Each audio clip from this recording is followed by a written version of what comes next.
Hey guys, Max here with Free to Van Go. Today we got another cool van in the shop.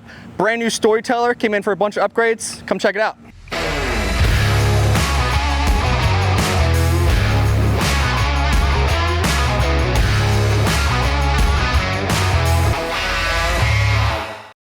Starting off at the front here, customer opted for the Van's Pismo bumper. These things look really good, ton of functionality. Still utilizes most of the factory bumper with changing out the core support. So we can fit a worn Evo 12S winch here with a Factor 55 flat link. Really changes the front end. You got some nice worn shackles right here in the front for recovery. Up top, we have the Triple R lights. Now these are the SAE ones, so you don't get a backlight, but they are DOT legal. They're stamped SAE in the corner here.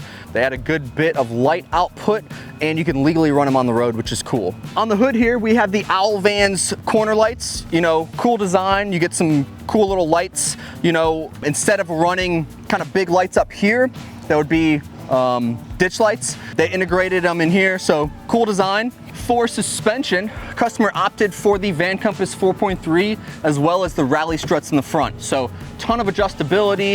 You can kind of play around with the rally adjustment and the Falcon 3.3 adjustment. The ride is night and day from the factory Sprinter, especially on a built-out van like this that already came with a good bit of weight.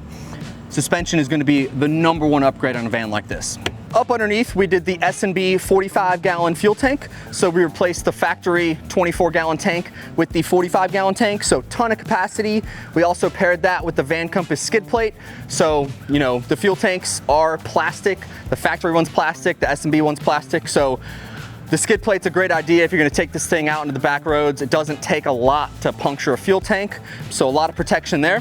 For the rear suspension, part of the 4.3 is the add a leaf. So we added 3 leaves that help raise the rear up to the factory ride height.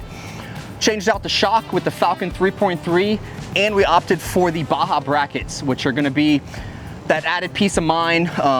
It keeps the shock bolt from breaking off and kind of gives you that added insurance, especially if you're gonna be off-roading with the van.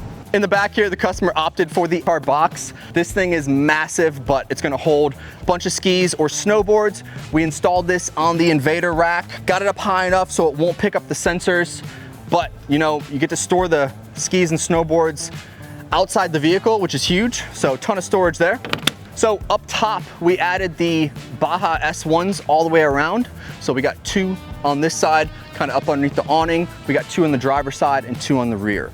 All these lights are powered by the Switch Pros unit, which is right between the cup holders. So you can either use your phone or use that switching unit to turn all these lights on. Another cool modification we did is the RoamRig Beatbox. Now, if you guys are unfamiliar with this, it is a night and day difference from the factory Mercedes system.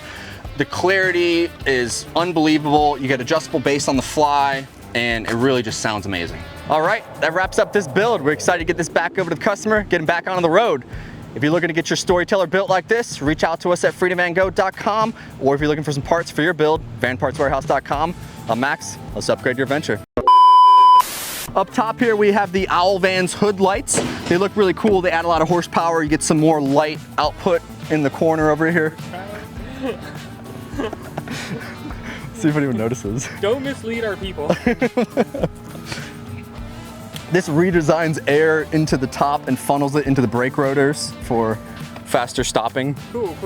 All right, come on. All right, so we installed this on the Invader rack. Customers gonna be doing a bunch of skiing this summer. All right, that was terrible.